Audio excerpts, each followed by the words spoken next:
Now, it's Pace of Play. Come on, Glenn! Come on! Get your head in the damn game! Putting the boys on the clock.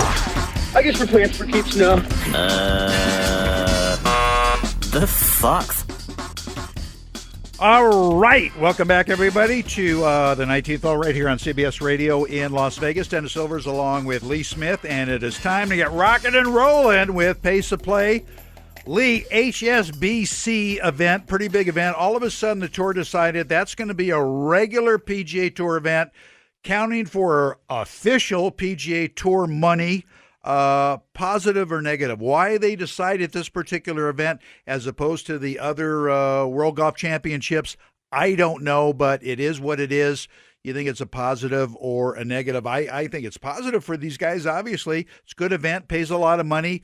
It can only help. I don't see how it can hurt, but I don't understand why.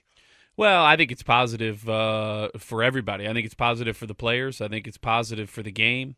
I think it's positive for the fans. I think why, if you look at statistically golf around the world, you know, in the United States we have just over 300 million, people, and we have about 16,000 golf courses.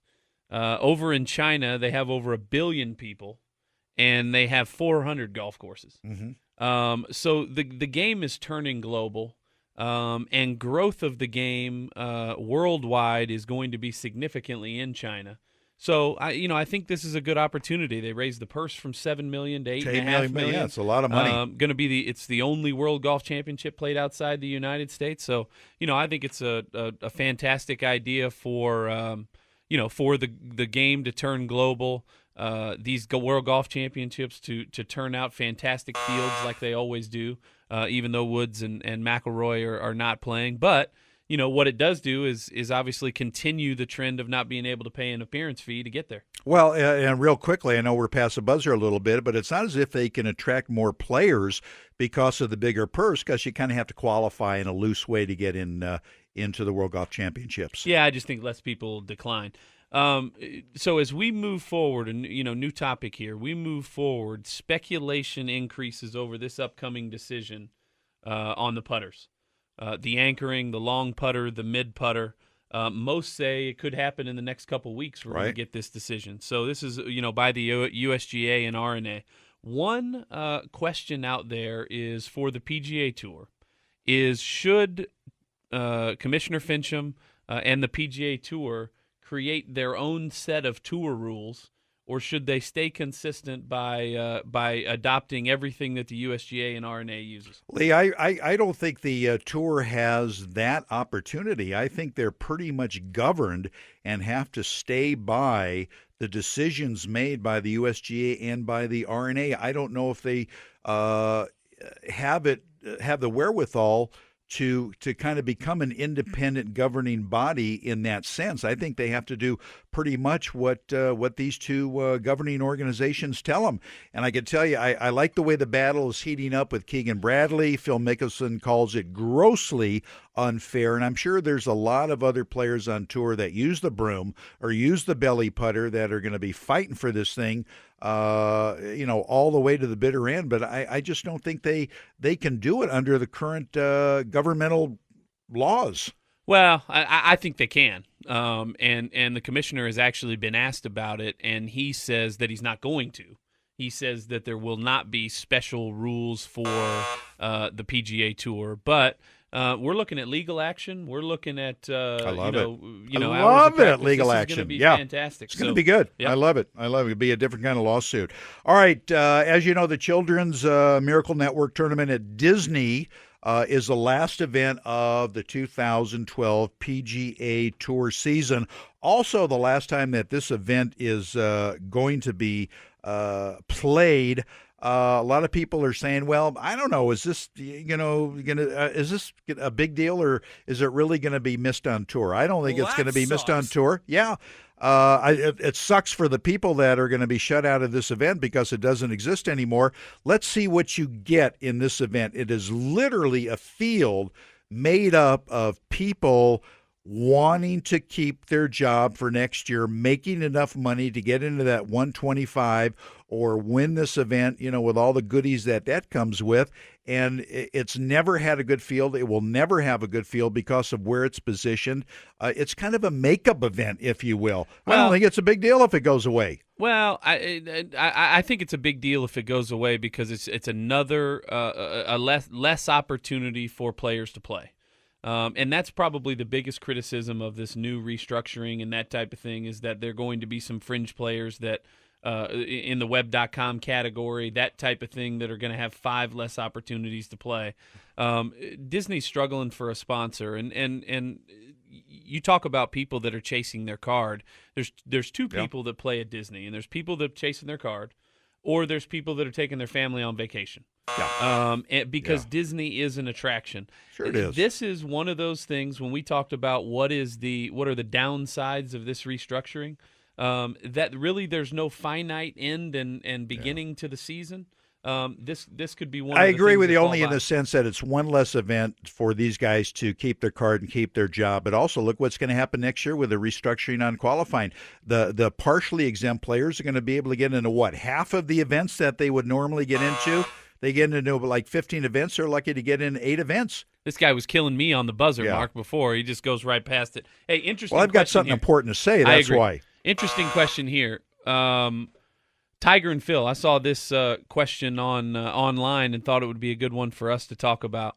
Tiger and Phil, the rest of their career, who wins more majors? Boy, that's a very, very good question.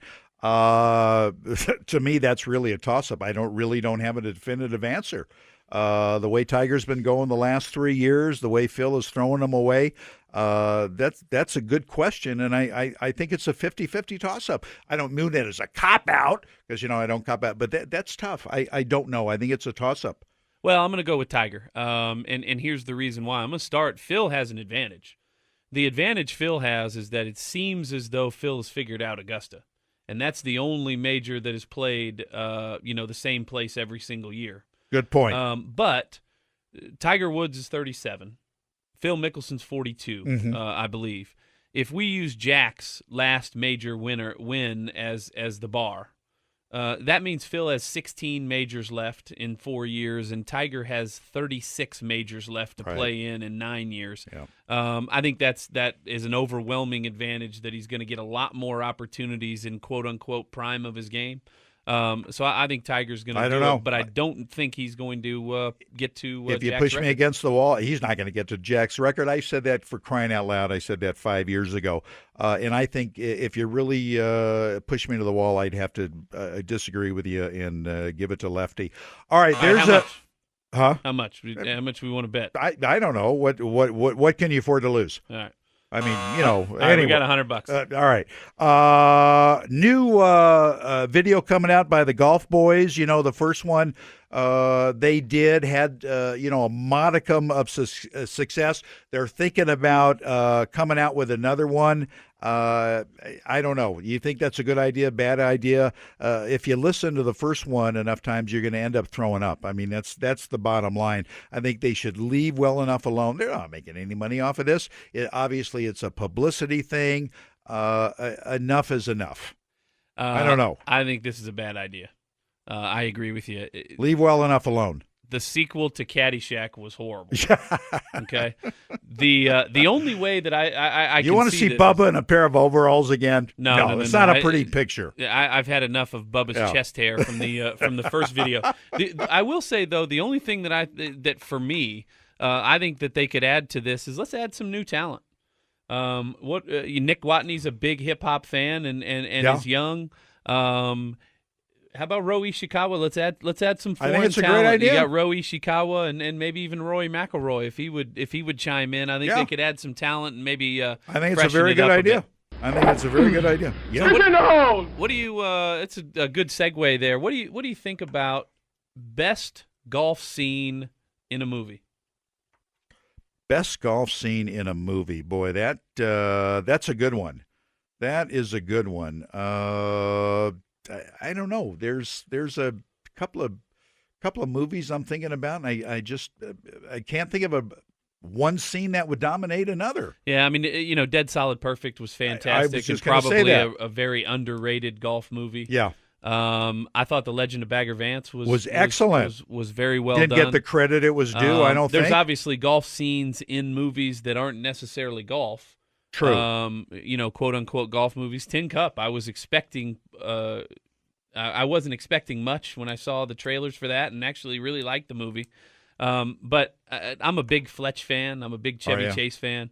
And I am so too. I got to go back to the old standby. Really, any scene in the first Caddyshack with Ty Webb is funny. Is unbelievable. It's funny. I agree with you. I'd have to agree with you there. I'd have to agree with you. Last question. Yes. We've got a couple of driver launches from companies moving to the equipment category of obviously the show. Titleist, the new 913, is launching this month, middle of the month, and Nike has just come out or shown photos and unveiled their red driver called the Nike Covert, which is the first high-speed cavity-back driver, which really has some parallels to a lot of things that have worked in golf over the last 20 years. Who's going to be more successful in this area, Titleist 913 or the new Nike Covert driver? I think that's a slam dunk. It's going to be Nike. I mean, look at the players at the Titleist has some good players on staff. They're going to be hawking it. But with Rory just moving over to Nike, you got Tiger, you got a lot of other good players. They are going to just market the crap out of this, and I think Nike's going to run away with it. Would you play a red driver? Absolutely, I'd play a red driver. You know how gullible drivers are. You know that, Lee. The golfers are the most gullible athletes on the face of the earth. If you could play a red driver, pink, purple, whatever, and they could promise you 10 more yards, people are out there buying it. No, I totally agree with you. Yeah. I think Nike is really starting to figure it out when it comes to golf. They obviously have a major promotional engine behind them, and then have added players and the finances and the capital, all that. Putting it together, and I really think they're getting it figured out, and they're going to dominate. I do too, especially when you hit a bad drive. You get PO'd, and you really go after the next one. And you say, he's got a lot of red ass in that one. Well, you got the red ass, and you got the red driver. It's perfect. Well played. There you go. All right, that's going to be the finish of this pace of play. We're going to take a short break. Lee and I are going to be back with you on more of the 19th Hole Weekend Edition on CBS. Stay with us.